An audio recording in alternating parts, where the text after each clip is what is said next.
Bonjour tout le monde. Bonjour Véronique, et merci d'être là. Bonjour Claude, merci beaucoup de m'avoir choisi pour t'interviewer et te découvrir parce que je crois que tu as beaucoup de choses à nous raconter sur ton activité et plus tu me parles, plus j'ai envie de te connaître davantage. Alors Claude Canivez, qui es-tu? Quel est ton parcours? Bon, alors maintenant, je suis thérapeute et je fais surtout de l'EFT, mais je fais aussi pas mal d'autres techniques. Mais bon, j'ai complètement flashé sur l'EFT quand j'ai rencontré ça sur une vidéo. Il y a la période avant et la période après. Et j'en fais vraiment pour tout, quoi. Vraiment pour tout. Alors, mon parcours, j'ai été enseignante, c'est pour ça que j'en reparlerai après. J'ai été prof de maths. Donc, 4 ans en Côte d'Ivoire, c'était une expérience géniale. Puis, je suis revenue, j'ai donné 5 ans de cours particuliers. Ça aussi, c'était passionnant parce que, en fait, c'était ce qui était le plus proche d'être thérapeute, de voir les problèmes émotionnels, les gamins, de constater que ceux qu'on croyait nuls, ceux qu'on croyait pas doués en maths, ils avaient juste un manque de confiance en eux terrible. Plus des tas d'autres problèmes dont je parlerai peut-être tout à l'heure plus. Puis, quand j'ai été enceinte, je me suis dit, j'ai 3 ans pour changer de métier parce que des cours particuliers, c'est le soir à partir de 5 heures et enfin, c'est tous les moments où les enfants ne sont pas à l'école. Et quand il ira à l'école, il va falloir que je trouve autre chose. Donc, je suis devenue instit et très vite instit spécialisé pour les enfants en difficulté scolaire, ceux qui ressemblaient de nouveau à mon expérience d'avant et un petit peu thérapeute sans être thérapeute. Sans l'avouer finalement, tu ne mettais Sans pas le mot l'avouer, dessus.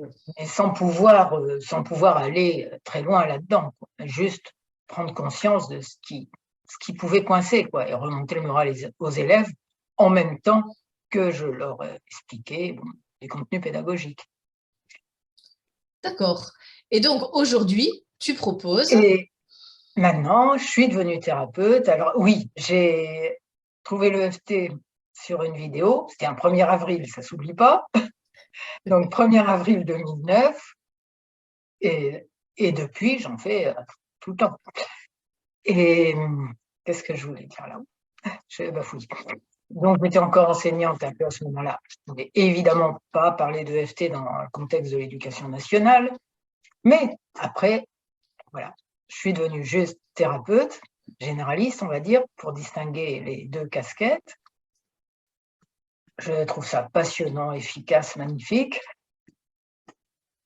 Et maintenant, je me remets à faire les deux à la fois, c'est-à-dire à la fois enseignante un peu pour redémarrer les gamins, juste les redémarrer, et thérapeute, c'est-à-dire alternativement de proposer du contenu, ouais, tu rattrapes, voilà, c'est comme ça, c'est comme ça.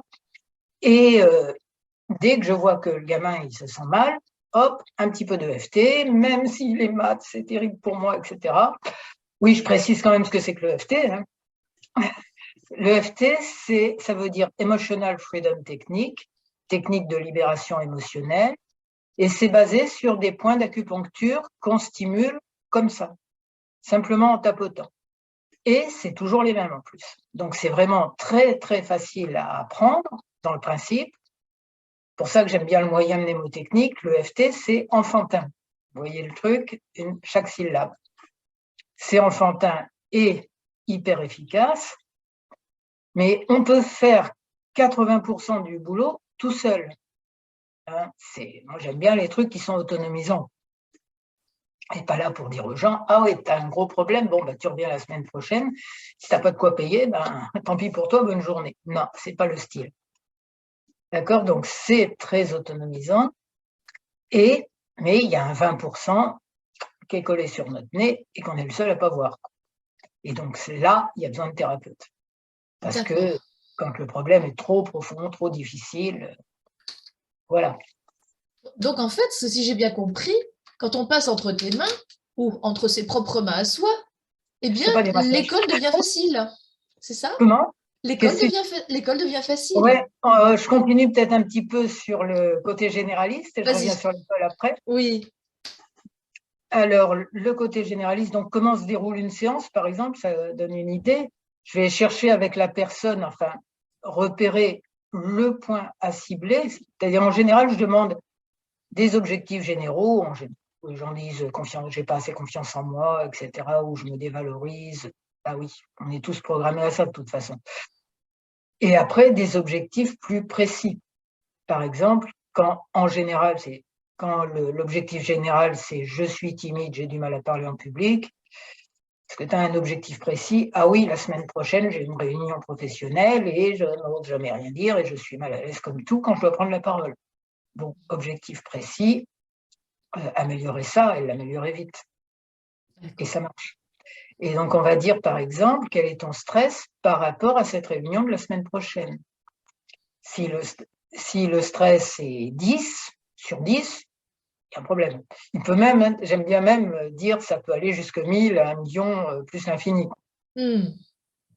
Parce que comme ça, là, ça baisse vite. Quand tu passes de plus l'infini à 10 millions, tu te dis, j'ai bien bossé.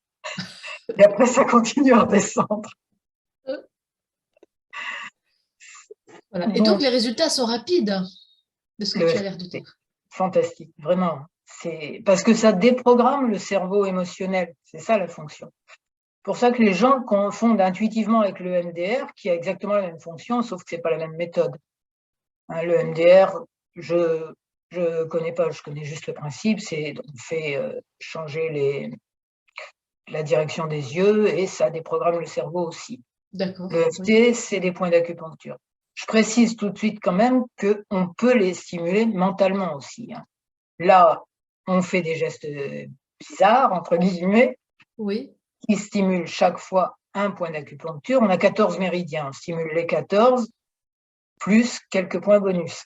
Là, on fait sur la tête, il y a plusieurs méridiens yang qu'on fait en même temps. Si on fait les poignets, comme je fais souvent, on stimule pratiquement tous les points d'acupuncture de la main. Ça, c'est extraordinaire, mentalement. Donc, tu fais la queue à la caisse, tu fais ton EFT. Exactement. Exactement. Ah ouais, complètement, ouais. Ouais, c'est même un exemple que je donne souvent, oui.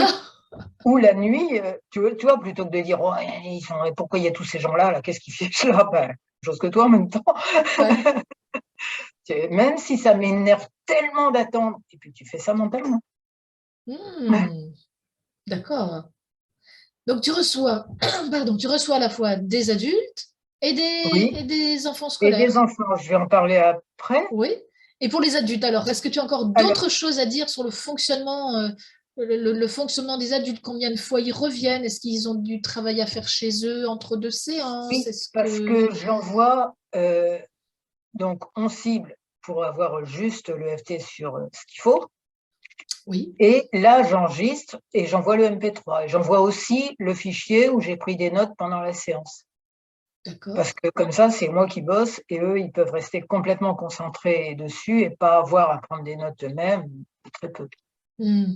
Et dans ce fichier, j'envoie aussi des références vers mon blog ou vers ma chaîne YouTube s'il y a quelque chose qui peut les aider aussi. D'accord. Très, très, très intéressant. Donc, on peut vaincre une crainte de prendre la parole en public. Qu'est-ce qu'il peut y avoir d'autre encore comme domaine Est-ce qu'il peut y avoir le comportement alimentaire? Est-ce qu'il peut y avoir… Oui, parce que tout est basé sur l'émotionnel. Donc, n'importe lequel de nos bugs dans la vie vient d'émotions et de croyances inconscientes. Oui. Donc, ça peut toucher tous les domaines. Puis, on connaît la loi d'attraction. Donc, on va avoir tel genre d'événements répétitifs, par exemple les problèmes d'argent, par exemple les problèmes de couple, les gens qui divorcent X fois et qui tombent toujours sur le même modèle de bonhomme, ou de bonne femme. Oui. C'est pas par hasard. C'est cadré. Ouais. Ou une personne qui aura tout le temps des accidents de voiture, ou une personne… Voilà, complètement. Ah oui, là, ça va être interminable, cette interview. Les accidents de voiture, ça me fait penser à une histoire de psychogénéalogie, par exemple. Oui, vas-y, puis on continuera sur les enfants tout à l'heure. Je prends beaucoup en compte la psychogénéalogie. Et des fois, ça m'arrive même de faire de l'EFT sur des ancêtres. Je raconterai aussi des trucs. Ah oui. Donc ça, c'est une histoire de psychogénéalogie à propos des accidents de voiture que j'ai lu. Hein. Ça, c'est pas quelque chose que j'ai vu. Quelqu'un qui a eu un petit accident de voiture quand il amenait son enfant à l'école en CP pour la rentrée de CP. Et il a réalisé, parce que bon, il faisait un travail sur la psychogénéalogie aussi, il a réalisé que lui-même, quand ses parents l'amenaient en CP, ont eu un accident de voiture au même moment, enfin, mais un peu plus grave. Et il a cherché le grand-père, pareil, et l'arrière-grand-père, c'était un accident de charrette, on va dire, où là, ça a été complètement dévasté. Et l'origine profonde, c'était que l'arrière-grand-père voulait faire des études et que ce n'était pas dans la culture de son milieu, donc il n'a pas pu en faire. Donc il s'est saboté au moment où il partait à l'école, enfin il s'est auto-saboté, il y a eu, je ne sais plus très bien, et ce frein par rapport à aller à l'école, justement, s'est répété par rapport à être instruit et sortir du milieu social, c'est répété, mais à chaque fois sous des formes moindres. Des histoires de psychogénéalogie, il y en a, mais plein, quoi. C'est terrible. Et alors, je peux raconter quelques trucs que j'ai vécu en tant que thérapeute, que j'ai vu en tant que thérapeute. Il y avait une personne qui travaille dans les assurances, qui se débrouille bien avec ça va très bien, mais elle avait un mail à envoyer, un mail spécial, et où elle avait une peur bleue de se tromper, de faire une erreur, mais fatale, quoi, fatale erreur avec conséquences terribles. Et je lui dis un truc qui est courant pour repérer l'âge d'un traumatisme, je dis un nombre. Elle me dit 5. Ça te fait penser à quoi? Il s'est passé quelque chose quand tu avais 5 ans? Non, c'est pas moi, c'est le grand-père. Quand il avait 5 ans, sa maison a brûlé. Et il s'est senti incapable de faire face. Un peu normal à l'âge qu'il avait. Et donc, on a fait de l'EFT sur le grand-père. Même si ma maison a brûlé et que je m'en veux terriblement de ne rien pouvoir faire, je suis quand même un petit garçon de 5 ans. C'est pas vraiment de ma faute, quoi. Oui, c'est horrible, cette maison brûle, on fait tous les points. Et après, comment tu te sens par rapport à ton mail? Bah écoute, dès qu'on a fini la séance, j'y vais. C'est vraiment extraordinaire. C'est extraordinaire, ces petits exemples. Oh bah, il y en a plein. Oui. Une histoire que j'aime bien aussi, c'est l'ancêtre qui clignote. L'ancêtre qui clignote? Qu'est-ce que c'est que ça? Ouais. Alors, je travaillais avec une cliente sur divers blocages par rapport à l'argent, je crois. Et il y avait un ancêtre qui avait fait quelque chose qui était un espèce de secret familial, secret de polichinelle, mais secret quand même, c'est-à-dire une énorme charge énergétique qui se promenait sur tout le monde.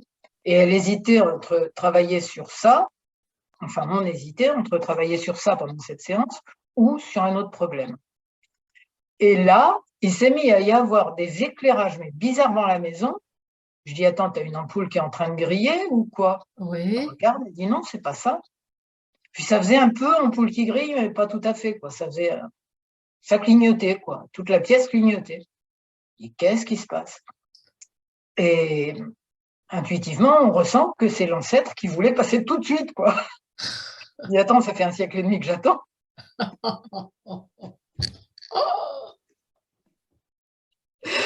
Je ne vais pas rater ma chance. Donc, dès qu'on a commencé à décider que ça parlerait probablement de lui, mais sur le moment, on se demandait ce qui se passait, quoi. Après, on en reparle encore un peu. Peut-être finalement, c'est sur l'autre problème qu'il faut parler. Et alors, reclignotage. Bon, bah, écoute, l'ancêtre, on y va. D'accord. Et alors, pareil, même si j'ai eu tous ces ennuis par rapport à tous ces trucs, bah, je suis quand même quelqu'un de bien, quoi. Voilà, c'est incroyable ces histoires, mais le poids des ancêtres, il est énorme. Ah oui. Mais là, tu en parles en riant.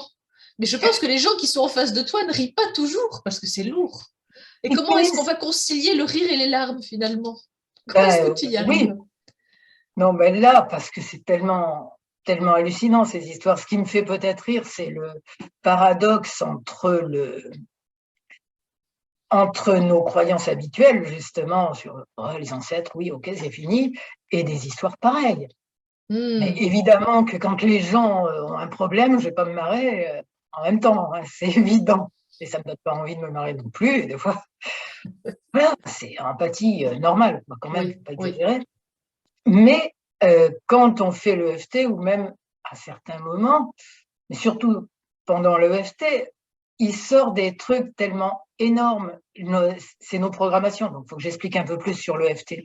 On va commencer par dire tout ce qu'on a sur la patate. Et c'est souvent du lourd, mais du contradictoire, du absurde. Alors au début, ça va généralement être triste, puis ça va être triste ou en colère, ou même si je suis tellement en colère contre cette personne et que j'ai envie de le couper en petits morceaux, et j'avance les détails, ça peut être pire, et que je le déteste et que je le détesterai toujours, j'envisage qu'un jour, peut-être, je le détesterai un tout petit peu moins. Oui. On commence soft, on ne va pas contrarier le cerveau émotionnel, et après, bon, il crache le venin tant qu'il veut, je le déteste, c'est horrible, c'est de sa faute si je vais mal. Et après, on se rappelle quand même qu'on crée notre réalité, donc on devient en état de prendre la responsabilité de nos actes. Et de dire, en fait, une petite partie de moi a attiré ce genre de personne et ce genre d'action de la part de cette personne.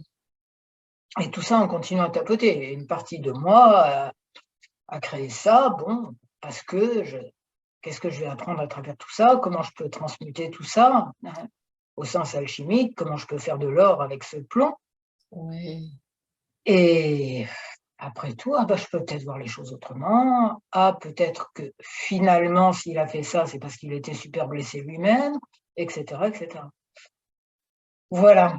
Et après, la personne, du coup, non seulement elle se réconcilie un peu, du moins elle peut comprendre la personne. Elle voit que c'est pas elle qui est en cause. Hein, c'est un peu le deuxième accord Toltec. C'est l'autre te parle de son univers. Ne prends rien personnellement, ça veut dire parce que l'autre te parle de son univers, de ses blocages et de sa vision du monde, qui quelquefois est douloureuse pour lui. Donc, il va te défoncer, enfin essayer, pour ne pas sentir sa propre blessure. Donc, tu vois, là, ça permet de prendre de la distance par rapport à ça. Et on se dit, c'est plus moi le problème. Et je ne suis pas obligée de garder en tête que je vais avoir ce problème-là toute ma vie, au contraire. Très intéressant. Et avec les enfants, tu fais de l'EFT ou tu te... Oui, alors je vais peut-être arriver à quand même... Ou alors c'est vraiment scolarité. Depuis combien de temps on parle déjà? On parle depuis un peu plus de 15 minutes. D'accord. Oui, juste encore sur la question que tu me posais, pourquoi on se marre? Donc, parce qu'on arrive à des contradictions énormes au niveau de l'inconscient, et ce qui fait que la cliente elle-même est la première à rigoler. Il y a un autre truc qui se produit souvent et qui montre qu'on est en prise. On va se mettre à bâiller quand on fait l'EFT, mais à bâiller énormément. À l'occasion à pleurer, mais c'est quand même plus rare. Et ça va être une émotion qui sort, quoi. Et le bâillement, ça veut dire on est en train de déprogrammer. Donc, voilà. Il n'y a surtout pas à retenir. Oui. Et ça s'arrête immédiatement dès que l'EFT est arrêté. Mais quand on ne bâille pas, ça ne veut pas dire qu'on ne déprogramme pas. Il faut voir comment on se sent après. Et pendant et après, on sent que l'énergie remonte dès qu'on a été nettoyé et nettoyé dans tous les coins. Voilà. Alors, les enfants. Les enfants. Alors, des anecdotes sur les enfants. C'est vraiment très parlant. Oui, alors là, j'essaye de montrer du bon côté, parce que c'est en miroir. Donc, je parlais des clés de la réussite des enfants, enfin, la réussite scolaire ou même des études plus tard, de n'importe quel apprentissage, en fait. C'est, d'une part, d'enlever les blocages émotionnels qui empêchent d'apprendre. Parce que dans le cerveau, dès qu'on est en panique, il y a la procédure d'urgence. La procédure d'urgence, c'est l'amygdale et le cerveau reptilien qui, surtout l'amygdale, la procédure d'urgence, qui va bloquer, alors dès qu'on perçoit un danger, un vrai ou un faux. Alors un vrai, ça peut être l'amygdale, elle nous sauve la vie 10 000 fois par jour. On va faire, je ne sais pas, par exemple, le risque de se faire écraser, clac, on va monter sur le trottoir tout de suite, sans se demander pourquoi je monte sur le trottoir. D'accord ? Donc, elle nous sauve la vie, c'est vraiment une procédure d'urgence qui, normalement, est faite pour marcher, mais qui bug pratiquement tout le temps. Quand on dit le mental, l'ego, oh là là, ça ne va pas, non, c'est juste l'amygdale qui voit des dangers partout, y compris où il n'y en a pas. Donc, le gamin, par exemple, je prends l'exemple des maths parce que c'est l'horreur numéro 1, mais l'orthographe, c'est l'horreur numéro 1 bis. Donc, on a de quoi travailler ensemble. Oui, je précise en 2 minutes ce que tu fais, que tu aides les gens pour l'orthographe. Oui, effectivement, j'aide. Alors moi, les adultes, hein, pas les enfants, j'aide les adultes pour l'orthographe, pour non pas réapprendre, mais apprendre les règles et on fait de la grammaire comme à l'école. Il y a juste une chose qui a changé, c'est qu'on n'est plus à l'école. Et qu'à partir du moment où l'adulte est volontaire, eh bien, quel que soit l'âge, il fait des progrès, il y arrive et c'est toujours, toujours possible. Ce sont des vies complètes qui sont transformées. J'adore ce que je fais. Mais on va peut-être faire quelque chose ensemble. C'est une très bonne idée, Claude. Oui, bah alors plutôt que de parler de mon sujet habituel qui est les maths, parce que ah oui, si vous voulez savoir comment je travaille, j'ai une vidéo où vous tapez sur Google le FT pour comprendre les équations. Hein, vous allez directement là, puis vous arrivez sur un article de mon blog, évidemment. Mais donc, ton blog, c'est celui bien qu'on voit, www, hein? j'aime le FT, c'est celui qui est affiché là, derrière toi. On tape, qu'est-ce que tu as dit qu'on tapait? Simplement, j'aime le FT, on arrive là. Et oui. pour le fameux article avec une vidéo qui montre vraiment comment ça se passe, j'en parle dans 2 secondes, vous tapez le FT pour comprendre les équations. EFT pour comprendre les équations. Voilà, impeccable. Ouais. Allez voir cette vidéo. Et maintenant, en direct. J'ai aussi une chaîne YouTube où il est question avec, entre autres, une playlist sur les apprentissages. Quelle production! Pas mal d'autres choses. Ouais. Allez, raconte-nous encore quelque chose, Claude. Alors, où j'en étais? Oui, je dis en 2 mots cette vidéo parce que vraiment, ça résume un peu toute ma façon de travailler. Donc, c'était une amie qui me dit qu'elle, quand il était question des maths, elle avait mal au ventre à l'école tout le temps. Toute sa scolarité, elle va bien sur toutes les matières, et ça commence le cours de maths, elle a hyper mal au ventre, le cours de maths fini, elle a plus mal au ventre. Et tout ça du collège jusqu'au lycée. 7 ans. Oui, peut-être plus même, peut-être, je ne sais pas si dans le primaire c'est pareil. Ouais. Et donc, elle dit, bon, ok, j'avais fait le FT avec elle, enfin c'est une ancienne cliente pour tout dire, j'avais fait le FT avec elle, elle dit, bon, bah, alors on va faire le FT là-dessus, comme ça tu as ta vidéo. Et donc on commence, je dis, bah, les X et les Y, qu'est-ce que t'en penses? Oh, mal au ventre direct. D'accord, même si les X et les Y me font mal au ventre et tout ça, et que je ne sais pas du tout ce que ça veut dire et que c'est une horreur totale, je peux envisager que peut-être je vais comprendre aujourd'hui des trucs.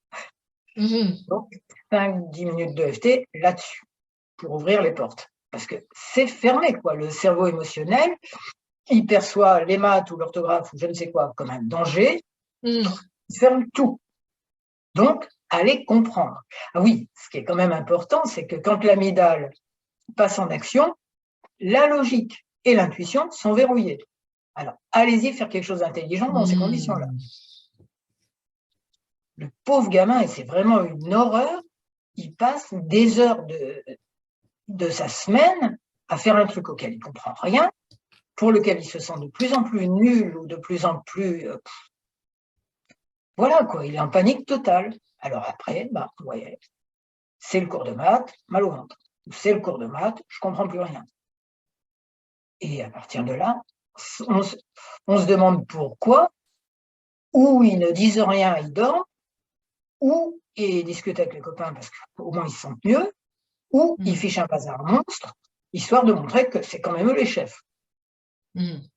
fait, tout ça, c'est du SOS, je ne comprends rien à ce que tu me racontes, je ne vois absolument pas le sens de ce que je fais là, et je sais que ça va me passer des heures par semaine, et me reprendre en plus, me faire crier dessus à la maison. Donc, il a besoin de se réaffirmer. Bon, j'en étais où là? Eh bien, comment se passe Oui, l'EFT comment appliqué ça à la s'est scolarité passé? des enfants? Attends, je reviens sur la vidéo.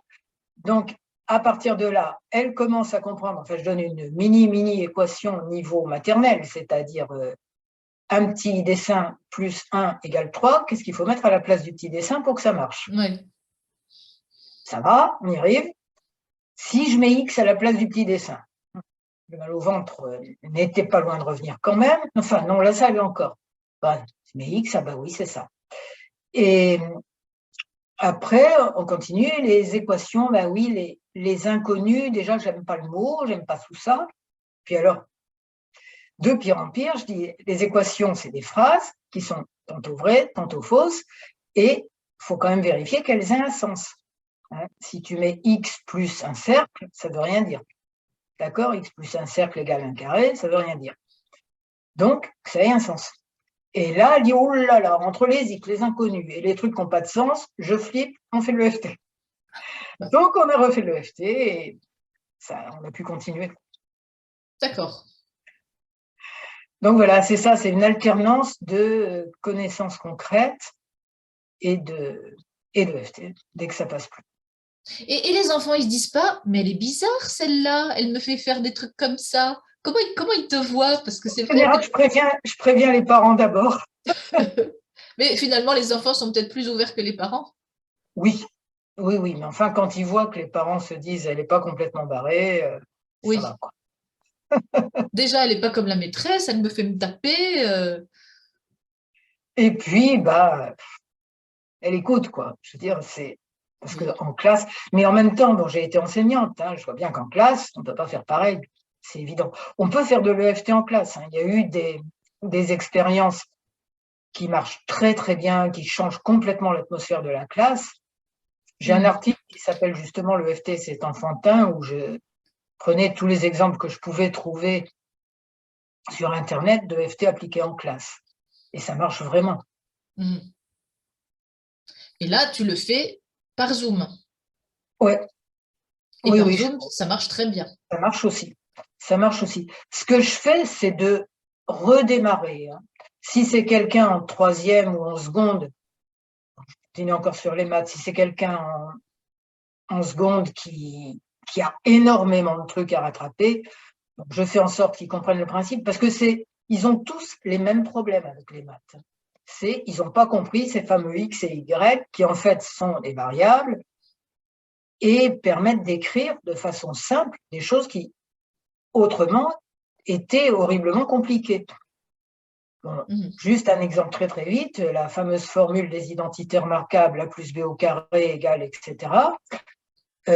Dans le langage d'avant qu'on invente les variables, au XVIe siècle, ça se donnait le carré de la somme de deux nombres est égal à la somme des carrés de ces nombres auxquels on ajoute leur double produit. Tu vois le sac de nœuds, tu as besoin d'aspirine d'urgence, quoi. Enfin, mal à la tête d'urgence. Donc, les maths ne pouvaient pas continuer comme ça. Donc, celui qui a inventé les variables, Viette, il s'appelle, il a fait une révolution dans les maths équivalente de la révolution de l'informatique. D'accord. Donc, ce n'est pas un truc fait pour donner des cauchemars aux élèves. Un truc qui est hyper important. Voilà. Et qu'est-ce qui te plaît dans tout ce que tu fais? Parce que tu as l'air parfaitement enthousiaste et convaincu, ce qui est essentiel. Et là, j'ai ma petite larme. Ce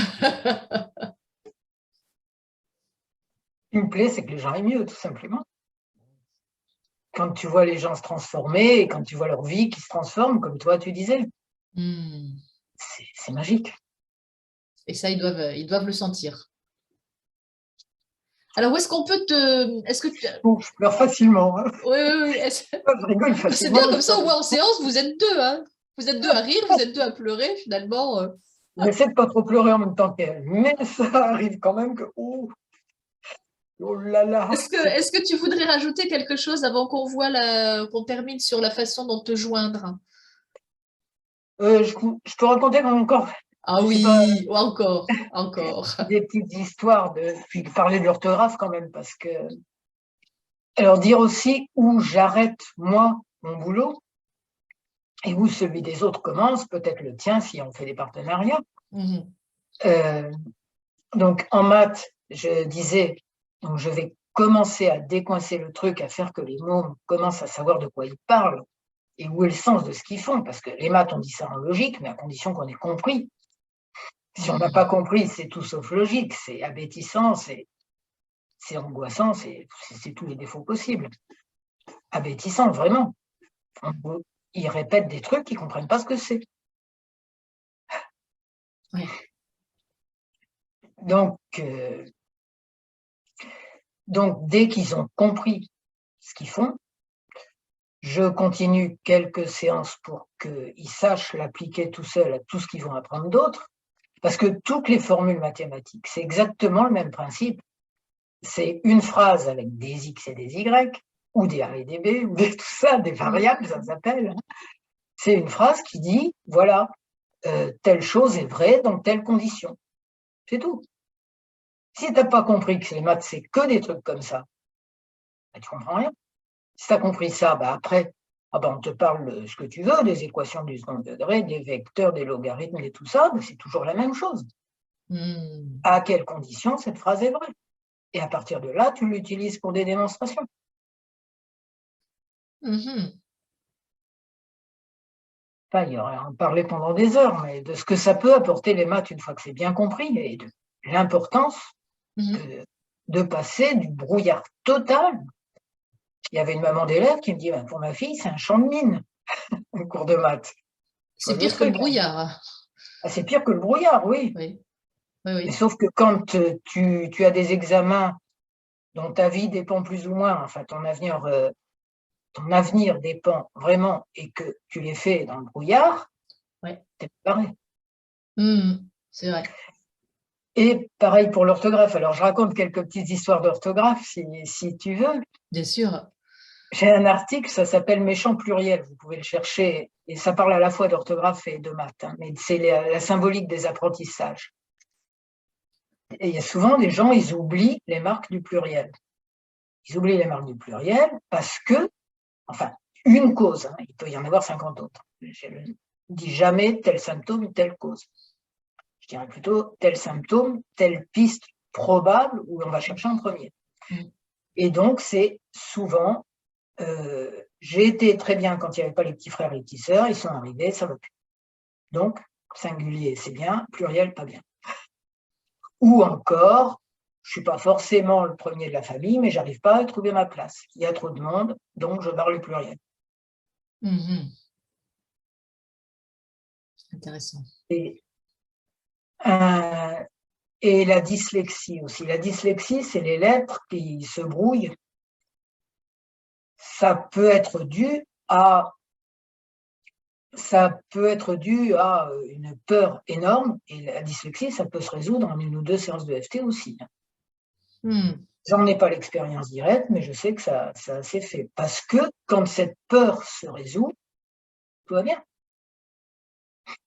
Et il peut y avoir aussi, ça peut aussi exprimer des choses particulières. J'avais une cliente, c'était très dur dans sa famille. Il n'y avait pas du tout de tendresse, pas du tout de... Elle se sentait en manque affectif terrible. Et quand elle écrivait famille, elle écrivait fin à la place, F-A-I-M. Fin d'amour, quoi. Et dès que ça a été mieux, elle a pu écrire famille sans faire de faute, sans commencer par des trucs difficiles. Et pour d'autres choses, moi, je remarque que ça m'arrive d'inverser des lettres, c'est souvent sur les mêmes mots. Enfin, ça m'arrive 1 fois par jour, c'est pas 1 fois par ligne. Mais c'est pas par hasard non plus, quoi. Tu me fais penser à quelqu'un qui, qui écrivait li à la place de il. Il y avait donc une inversion des 2 lettres. mais c'est quelqu'un qui était né en second dans sa famille et à qui on a toujours voulu donner la place de premier. Donc, on les inversait. Ok. Ah, ouais, C'est peut-être dû à ça hein, aussi. c'est bien possible. Hmm. Dis-moi, de quoi parles-tu dans ton livre? Quel est ce livre d'ailleurs? Oui. Alors, j'ai un livre qui s'appelait Déménager en douceur avec l'EFT et que, bon, je n'ai pas trouvé la bonne maison d'édition, on va dire. Il est trop cher par rapport au prix ordinaire des livres. Mais je vais en faire des formations avec des audios, justement. Mhm. Il y a plein de protocoles EFT. Donc, maintenant, je l'appellerai Déménager sans regret, parce qu'il y a des gens qui ne connaissaient pas l'EFT, qui se demandaient si c'était une société de déménagement, quoi. Déménager en douceur avec l'EFT. Les cartons qui volent tout seuls. Voilà, c'est ça. Donc, je ne parle pas du moment du déménagement, je parle de l'attachement à une ancienne maison. Et ça, c'est quelque chose que j'ai vécu moi. J'ai écrit le bouquin pour moi au départ, Oui. parce que je m'écrivais des protocoles EFT parce que je n'arrivais pas à lâcher cette maison que j'avais habitée pendant 20 ans. Hmm. Alors que j'avais plein de projets intéressants pour lesquels il fallait que j'aille ailleurs. D'accord. Donc, je me suis écrit des protocoles EFT. Puis, il y a cette maison d'édition qui m'a contacté sur le blog et dit, vous n'avez pas un bouquin court? Ben, finalement, je pourrais en écrire un. Donc, j'ai rassemblé ça et ça a donné un bouquin. Hmm. Donc, D'accord. merci à eux quand même, même s'ils vendent trop cher. D'accord, d'accord.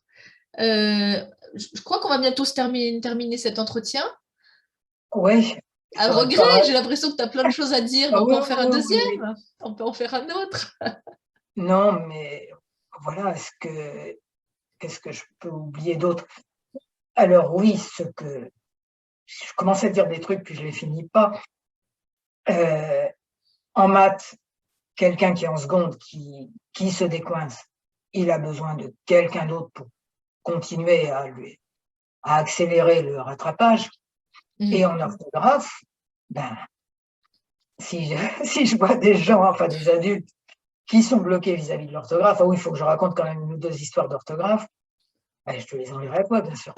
C'est très gentil. Et Donc, effectivement, moi, si j'en vois qui sont coincés, mais coincés de chez coincés, il faut peut-être d'abord tapoter un peu, là où il faut, ben oui, hein, ouais, ouais, plutôt que de ouais, s'évertuer à faire rentrer des lettres. exactement, oui, parce que c'est quand même décourageant. Tu essayes d'apprendre un truc à des gens, puis ça rentre pas, mais ça rentre pas parce qu'il y a le mur devant, quoi. Hmm. Donc, un autre exemple d'orthographe, j'avais une cliente, deux autres exemples, puis après on finit. J'avais une cliente qui me disait qu'elle avait un mal fou à envoyer un mail. Elle procrastinait 3 jours avant d'envoyer un mail, quoi. Simple, pas le truc, pas le truc énorme. Et pourquoi? Pareil, dit un nom, 8, elle se retrouve à 8 ans devant le tableau noir, en train de se faire pourrir parce qu'elle a fait des fautes d'orthographe. Elle devait corriger une dictée qu'elle avait déjà commencé par foirer. Hmm. Donc, humiliation, etc., etc. Donc, une fois que ça c'est résolu, après, elle avait moins peur d'écrire des mails. Elle avait plus peur d'écrire des mails. Autre, c'était quoi mon deuxième exemple? Ah oui, donc avant les séances, avant la première séance, je demande aux gens de me raconter en quelques mots un peu leur vie, histoire de ne pas leur demander de raconter des choses qu'ils savent déjà, et qu'est-ce qu'ils veulent résoudre.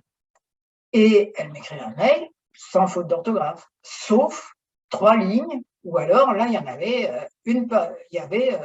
trois fautes par ligne. Et je regarde, c'était exactement celle où elle parlait de l'école, Hmm. tu vois? Ouais. Voilà, voilà. Claude, où est-ce qu'on peut te retrouver? Donc, mon blog qui s'appelle J'aime le FT, Oui.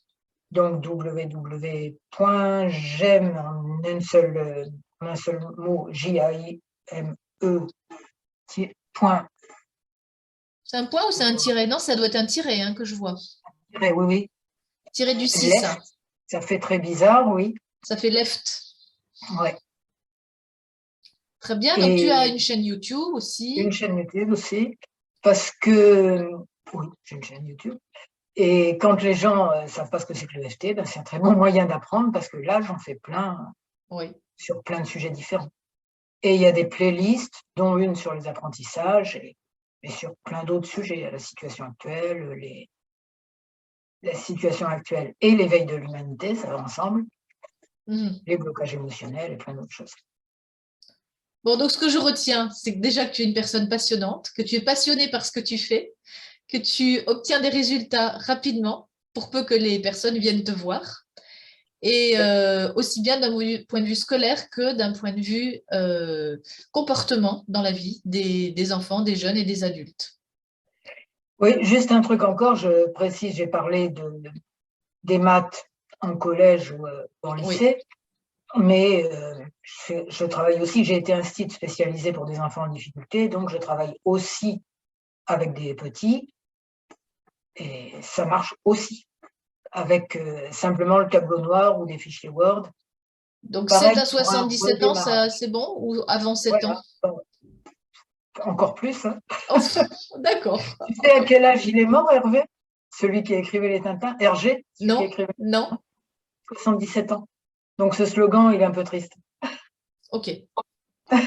Il voulait rester jeune et il est mort à 77 ans. Bon. C'est bien une histoire de loi d'attraction, ça aussi. Bon, on part pas dans tous les sens, on va arrêter. Bon. Merci Claude, ravie de cette entrevue et j'espère que les gens vont être curieux de te découvrir davantage sur ta chaîne, sur ton blog et qui vont te contacter pour résoudre des gros problèmes dans leur vie avec le sourire. Merci Claude. Et je te remercie beaucoup pour cette interview et je précise que bientôt, ça sera l'inverse. Moi qui Merci, interviewe. effectivement, effectivement. Merci. Allez, au revoir. Bonne écoute. Au revoir tout le monde.